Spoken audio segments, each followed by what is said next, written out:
Pemirsa, seperti janji saya tadi, saya akan mengajak Anda untuk melihat atau berbincang-bincang dengan sosok perempuan inspiratif. Tadi kita sudah berbincang dengan Mbak Reni, nah saat ini di sebelah saya sudah ada Bunda Dewi, sosok perempuan yang juga tangguh dan juga inspiratif. Halo Bunda, Assalamualaikum. Waalaikumsalam. Gimana kabarnya hari ini, Bunda? Alhamdulillah sehat. Bunda, saya ingin berbincang-bincang terkait mungkin pengalaman kehidupan. Mungkin pengalaman hidup Bunda mungkin bisa menjadi inspirasi nih untuk pemirsa yang menonton. Ingin sekali saya bertanya terkait dengan pengalaman kehidupan Bunda. Ini awal mulanya seperti apa sehingga membuat Bunda ini bisa menjadi sosok perempuan yang tangguh. Seperti apa Bunda? Iya, saya coba. Sejauh ini saya sendiri belum mengerti dan paham sendiri tentang perempuan tangguh itu seperti apa. Apakah saya termasuk yang tangguh atau sebenarnya harus tangguh? Itu dimulai dari kita tidak bisa pungkiri dalam kehidupan, itu ada pasang surut, ada jatuh bangunnya kehidupan kita. Jadi inilah yang memicu saya pribadi untuk terus berjuang, bermula dari hobi sebenarnya.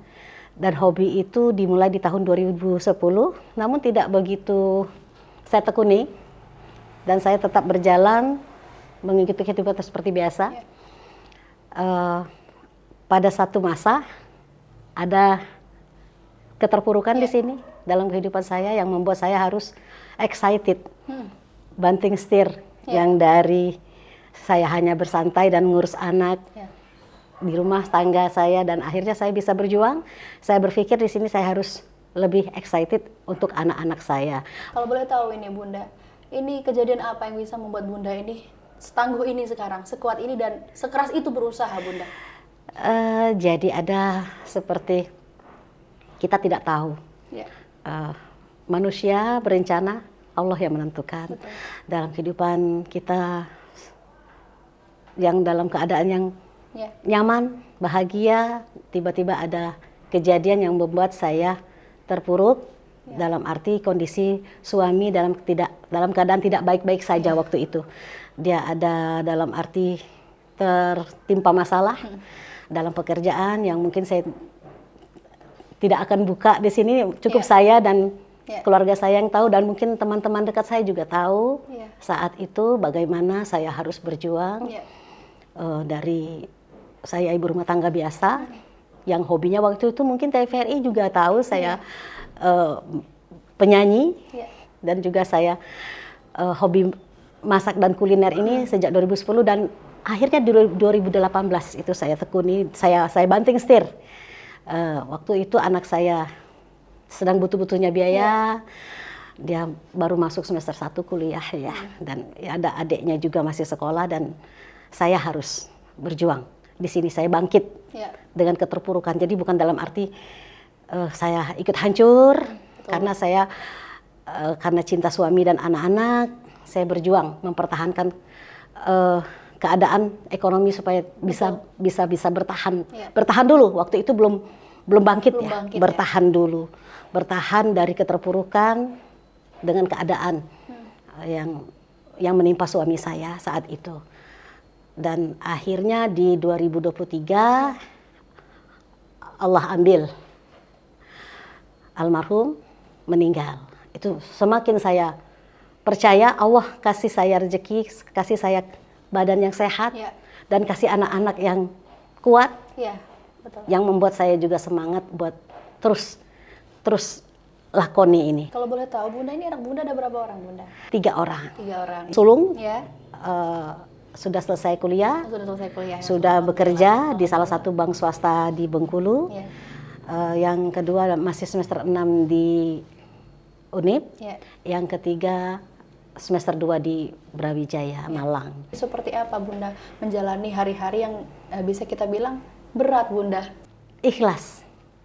Jadi ikhlas, itulah modalnya. Ikhlas, percaya, yakin, tawakal kalau Allah itu tidak tidur. kita tidak akan bisa langsung beralih ke fase selanjutnya Bunda. Pasti akan ada jeda, kita butuh waktu tenang, butuh waktu sendiri, butuh waktu untuk rehat, katakanlah seperti itu. Kira-kira berapa lama Bunda? Kalau keterpurukan itu saya ngalamin dari mulai 2018 yang betul-betul sampai 2020 waktu Covid ya, 20. Dan saya bangkit itu mulai sebenarnya dari 2019 sudah mulai, cuma belum strong nih. 2021 sudah sangat strong. Karena dalam arti ini kehidupan saya seharusnya seperti ini dan tidak mungkin tidak harus terus berjalan. Anak-anak butuh biaya, suami saya butuh support, ya kan. Saya sendiri butuh sehat. Jadi intinya dengan saya ikhlas, saya percaya Allah tidak tidur, saya minta jalur langit, saya minta dikuatkan sehat, badan saya sehat, dan kebetulan saya juga punya teman-teman dan sahabat keluarga yang support saya. Pemirsa jangan kemana-mana, tetap di Petang Perempuan Tangguh.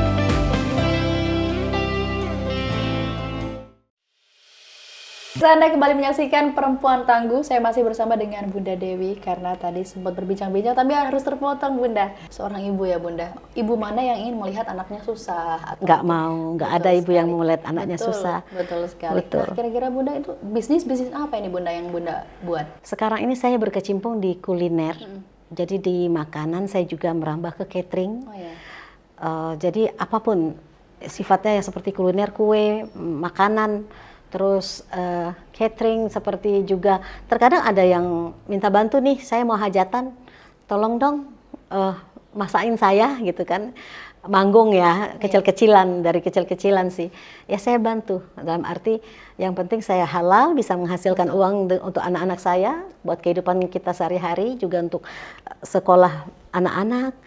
Terlepas dari bantuan keluarga juga, saya tetap bersyukur sekali. Jadi punya keluarga yang sangat mencintai anak-anak saya dan saya tentunya. Ketika kita memiliki banyak bisnis, kemudian kita juga memiliki anak, itu kira-kira seperti apa Bunda membagi waktu antara anak dan juga bisnis Bunda?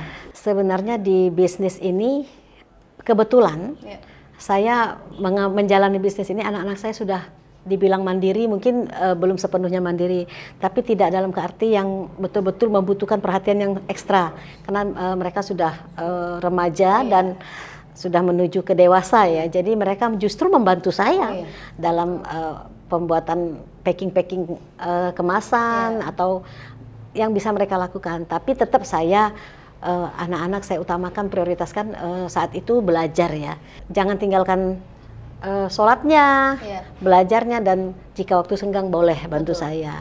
Rintangan apa yang mungkin pernah dihadapi yang mungkin terasa berat sekali rasanya Bunda? Itu di saat saya merasa sangat lelah. Lelah dalam arti fisik, mental ya, pasti. Saya tidak memungkiri lah, namanya kita manusia, ada masa titik jenuh ya, ada rasa lelah yang seakan-akan kok ya nggak wes-wes gitulah, ibaratnya kok nggak selesai-selesai. Tapi saya yakin dengan semangat tadi, insya Allah semuanya akan baik-baik saja. Satu persatu Allah angkat derajat kita, satu persatu Allah ambil kesulitan kita. Seperti apa Bunda pesan dan harapannya Bunda? Jangan pernah merasa lelah dan jangan pernah merasa Allah itu tidak adil, walaupun terkadang itu hadir di dalam hati kecil kita, tapi yakinlah dengan perjuangan, dengan keikhlasan hati, insya Allah kehidupan kita dari yang tidak baik-baik saja menjadi baik-baik saja dan akan menjadi lebih baik lagi. Dengan keyakinan, dengan tawakal dan ibadah tentunya, mawas diri, introspeksi diri, mungkin selama ini ada kesalahan di diri kita yang membuat kita seperti ini, jadi insya Allah dengan kita semuanya sudah lakoni, akan menjadi lebih baik. Jangan lupa anak-anak prioritas utama. Betul sekali. Nah pemirsa, intinya adalah tetap berusaha, tidak lupa juga beribadah ya Bunda. Ingat anak yang butuh banyak pendidikan, kemudian agama, banyak untuk anak yang intinya Bunda. Intinya tetap berusaha semaksimal mungkin, apapun yang terjadi semuanya dilakoni selagi halal. Halal dan jangan pernah merasa lelah. Bunda, terima kasih banyak hari ini Sama-sama, sudah menginspirasi Mbak Tika. kami, tentunya sudah memberikan motivasi, Iya. pengalaman hidup yang bisa kita ambil tentunya di Perempuan Tangguh kali ini. Terima kasih banyak, semoga Bunda Sama-sama, sehat Mbak Tika. selalu. Amin, ya Rabbal Semoga kita Alamin. semua sehat selalu. Pemirsa, pelajaran yang bisa kita ambil di episode kali ini adalah jangan pernah merasa lelah, jangan pernah takut gagal, tetap mencoba terus berusaha karena niscaya Allah pasti memberikan jalan ketika kita mau berusaha. Pemirsa, tidak terasa sudah 30 menit saya menemani Anda di Perempuan Tangguh. Terima kasih atas kebersamaan Anda. Saya Tika Safitri mewakili seluruh kerabat kerja yang bertugas pamit undur diri. Assalamualaikum warahmatullahi wabarakatuh dan sampai jumpa.